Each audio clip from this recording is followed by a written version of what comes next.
দলগুলোর যারা প্রতিনিধিত্ব করেন তারাই জোর করে নির্বাচন করছেন এবং এখানে যারা স্বাধীনতার পক্ষে, মুক্তিযুদ্ধের পক্ষে আওয়ামীপন্থী যে সমস্ত আইনজীবীরা আছেন বা অন্যান্য সংগঠন যেমন বাম সংগঠনগুলোর যারা আইনজীবী আছেন তাদের কাউকেই এই নির্বাচনে অংশগ্রহণ করতে দেওয়া হয়নি।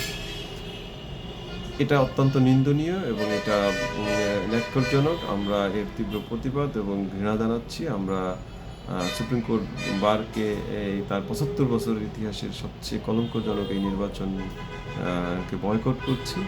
আপনারা যারা সাধারণ আইনজীবী আছেন, আপনাদের নিশ্চয়ই হৃদয়ে রক্তক্ষরণ হবে যে আপনারা আপনাদের প্রতিনিধি ঠিকভাবে নির্বাচন করতে পারছেন না এখানে।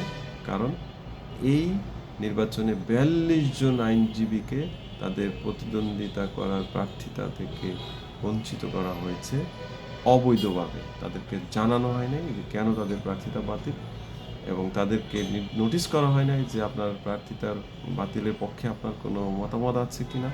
তাদেরকে কোনো আপিল করার সুযোগ দেওয়া হয়নি, যেটা সম্পূর্ণভাবে এই সুপ্রিম কোর্টের একটা নৈতিক পরাজয় এবং নৈতিক অবক্ষয়, একই সাথে অবৈধ